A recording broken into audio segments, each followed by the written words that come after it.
राम राम जी सबको। तो आज हम बात करेंगे कुछ ऐसे लोगों की जो मजाक मजाक में किसी भी इंसान की इंसल्ट करना शुरू कर देते हैं, उसको नीचा दिखाना शुरू कर देते हैं। और कुछ लोग शायद आपसे बड़े भी हो सकते हैं, या उम्र में छोटे भी हो सकते हैं, या रिश्ते में बहुत क्लोज हो सकते हैं, या जानने पहचानने वाले भी। तो कुछ लोग क्या करते हैं, जब वो उनकी इंसल्ट कर रहे होते हैं, बातों बातों में मजाक मजाक में कुछ भी बोल रहे होते हैं, तो जो सुनने वाला होता है वो उन बातों को इग्नोर करने की कोशिश करता है कि भाई कोई बात नहीं, उन्होंने तो मजाक में बोल दिया, अगर मैंने पलट के इनको जवाब दिया तो इनको बुरा लग जाएगा।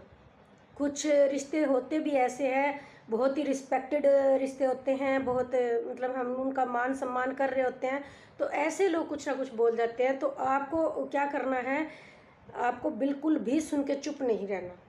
तो भाई ये सोचो, आप जब आपने इतना सोच लिया कि नहीं यार, पलट के अगर जवाब दे दिया तो उनको बुरा लग जाएगा, तो क्या उन्होंने एक बार भी नहीं सोचा कि वो आपको कुछ बोल रहे हैं, आपको कुछ ऐसी बात कह रहे हैं जो आपके दिल को चुभ जाती है या आपको बुरी लग जाती है, तो उन्होंने आपके बारे में एक बार भी नहीं सोचा कि आपको बुरा लग जाएगा? तो फिर आप क्यों सोच रहे हो उनके बारे में? तो आपको भी ऐसे लोगों का बिल्कुल भी ख्याल नहीं रखना चाहिए।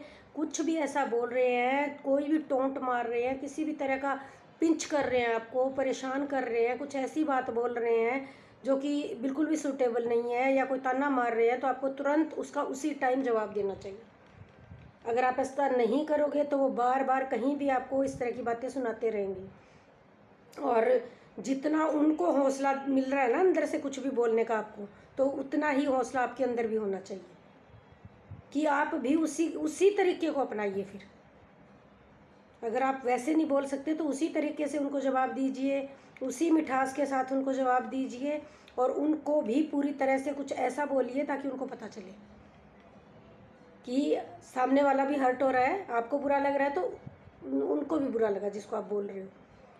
तो कभी भी ऐसी गलती मत कीजिए कि आपको कुछ कोई पिंच कर रहा है, आपको कोई टोंट मार रहा है और आप चुपचाप उनकी बातों को हंस के टाल रहे हो।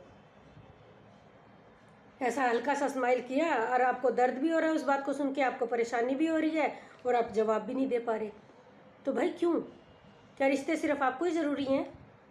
जिन्होंने इस तरह के तंज कसे हैं, जिन्होंने इस तरह की बकवास करी है, क्या उनको रिश्तों की मर्यादा का पता नहीं कि वो क्या बोल रहे हैं आपको? तो ऐसे लोगों को तुरंत पहचानिए और तुरंत उनका जवाब दीजिए, बिल्कुल भी सहन मत कीजिए। अगर आपने एक बार सहन कर लिया तो वो बार बार ऐसी ही गलतियां करेंगे, बार बार आपको इस तरह के टोंट मारते रहेंगे, बार बार आपको इंसल्ट करते रहेंगे बातों बातों में, और बाकी लोगों भी उनका मज़ा लेते रहेंगे कि हाँ इसको ऐसे बोला और इसने तो पलट के जवाब भी नहीं दिया, तो शायद ये इसी लायक होगा, इसीलिए उसने बोला। तो जो आसपास के लोग देख रहे होते हैं फिर वो भी आपके साथ ऐसा ही व्यवहार करना शुरू कर देंगे, वो भी आपको हल्के में लेना शुरू कर देंगे। तो भाई ऐसे लोगों की लिहाज करने की बिल्कुल भी ज़रूरत नहीं है आपको बिल्कुल भी ऐसे लोगों के बारे में कुछ भी लिहाज करने की ज़रूरत नहीं। ऐसे लोगों को तुरंत उसी टाइम जवाब दीजिए, इनकी तभी अक्ल ठिकाने आएगी कि इन्होंने बोला क्या है। तो रिस्पेक्ट करो, रिस्पेक्ट पाओ। अगर वो आपका रिस्पेक्ट नहीं करते, वो मर्यादा में नहीं रहते, कुछ भी बोले जा रहे हैं आपके बारे में, हंस हंस के बोले जा रहे हैं, मजाक मजाक में बोले जा रहे हैं, तो आप उनका तुरंत जवाब दो। और अगर वो रिश्तों में भेदभाव कर रहे हैं तो उनको तुरंत एहसास कराओ, ताकि वो कल को ये ना कहे हमें तो जी पता ही नहीं चला, आपने ये बात हमें बताई क्यों नहीं, हम तो भूल गए थे। तो इस तरह की जो चीज़ें करते हैं ना, भूलता कोई नहीं है, सबको पता होता है, वो जानबूझ के आपके साथ ये सब कर रहे होते हैं।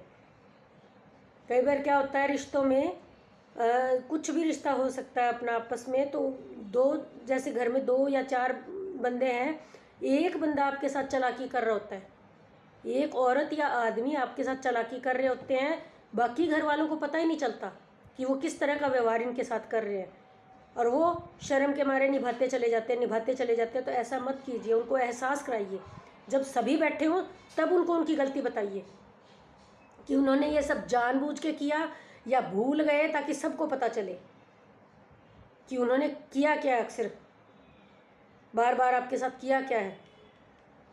कई बार क्या होता है, दूसरे घर वालों को पता ही नहीं चलता कि भाई आप क्यों नाराज़ हैं, आपको क्या हो गया। उल्टा वो आपकी गलतियां गिनाते रहेंगे, क्योंकि आप तो बताने वाले नहीं कि आपके साथ क्या व्यवहार हुआ है। तो आप ऐसा कीजिए, जब भी आपके बारे में कुछ बोला जाए कि आपने ये क्यों किया, आपने ये क्यों किया, या कोई भी ऐसी बात शुरू हुए, तो आप उसकी पोल पट्टी ज़रूर खोलिए। जिसने आपको बैक करने पे मजबूर किया, आपको रिश्तों से दूर होने पे मजबूर किया, उसके बारे में आप ज़रूर बताइए कि उसने आपके साथ इस तरह की चालाकियाँ की, या जिस तरह से भी आप बताना चाहते हो कि इस तरह से का सलूक हमारे साथ किया, तब हमने ऐसा किया। तो ऐसे लोगों को बिल्कुल भी शय मत दीजिए, उनकी गलतियाँ उनके मुंह पे बताइए। उस टाइम नहीं बता सकते तो जब सब बैठे हो तब बताइए ज़रूर, ताकि वो इंसान बार बार आपके साथ चालाकियाँ ना कर सके। ऐसे लोग बहुत चालाक होते हैं, मजाक मजाक में और कुछ ऐसी बातें बोल जाते हैं ताकि आप खुद ही बैक हो जाओ और सारा इल्ज़ाम आपके सर पे आ जाए कि भाई आप ही रिश्ते नहीं निभाना चाहते, क्योंकि बाकी घर वालों को पता ही नहीं एक इंसान क्या कर रहा है, वो किस तरह के बीज बो रहा है। तो ऐसे सिर्फ उस इंसान को सबक सिखाओ, बाकी परिवार को मत छोड़ो, किसी कीमत पे मत छोड़ो। जो आपके साथ चालाकियाँ कर रहा है उसके साथ वैसा ही व्यवहार करो, लेकिन बाकी लोगों से परेशान मत हो।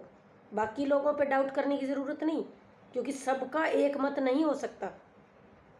ये ज़रूरी नहीं कि एक इंसान, परिवार में से एक इंसान आपके साथ गलत कर रहा है तो सबका यही डिसीज़न है। हो सकता है बाकियों को पता भी नहीं, वो इतना जल रहा हो, इतना जलन रखता हो आपसे कि वो खुद ही चाहता हो कि ये सबको ही बुरा समझना शुरू कर दे। तो आप ऐसा मत कीजिए। उस इंसान, उस घटिया इंसान की पोल पट्टी पाड़िए। हो सके तो उसी टाइम मुंह पे बोलिए, नहीं तो बाद में सबके सामने बोलिए। तो चालाक लोगों को तुरंत जवाब देना सीखिए, खुद पे ब्लेम मत लीजिए। राम राम।